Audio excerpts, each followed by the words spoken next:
To never chase is to know that what is meant for you cannot be taken. Chasing is the symptom of fear. Fear that the world will forget you. Fear that opportunity will pass. Fear that love will leave.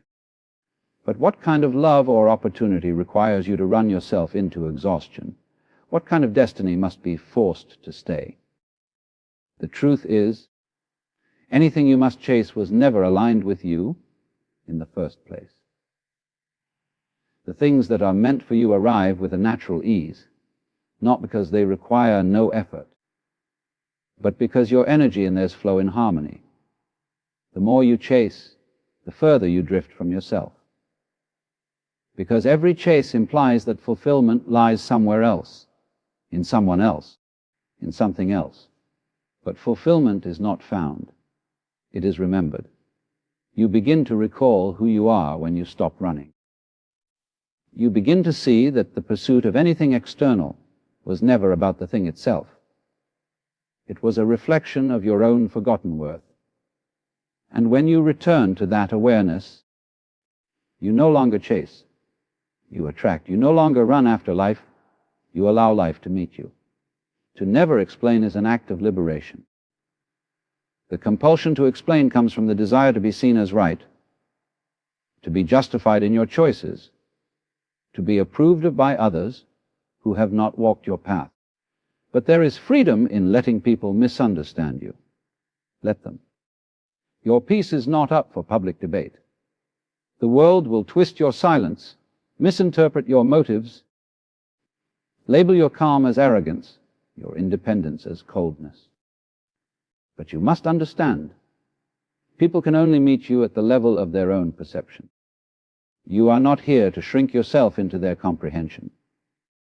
When you stop explaining, you begin living authentically. You stop diluting your truth to make others comfortable. You stop performing.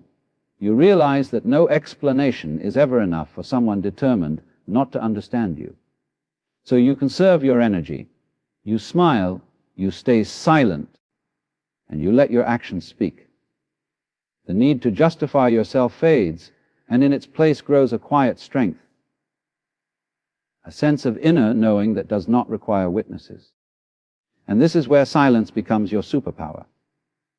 In a world addicted to noise, your stillness terrifies people.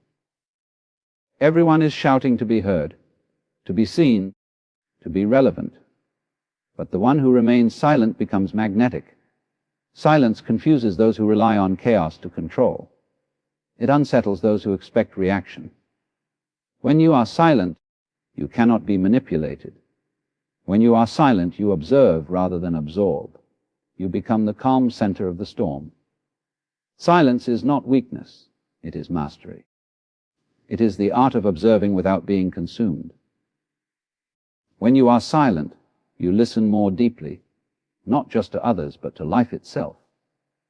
You begin to sense the rhythm of the universe, the quiet intelligence behind every event, the voice beneath the noise. And that voice always whispers the same thing: you are already enough. You are already complete. You do not need to chase what is destined, nor explain what is divine. Silence teaches you patience. It shows you that everything unfolds when it must. It reminds you that nothing real can be rushed. The seed does not chase the sunlight, it simply grows toward it. The flower does not explain why it blooms. It just becomes what it was always meant to be.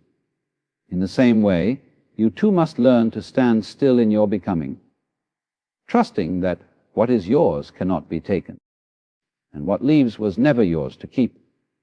People will provoke you, misunderstand you, abandon you, test your limits.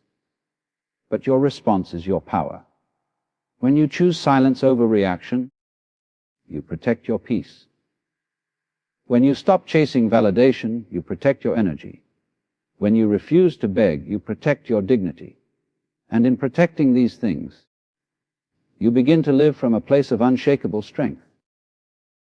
You no longer need to prove your worth to anyone, because you finally understand that worth is not something to prove. It is something to embody.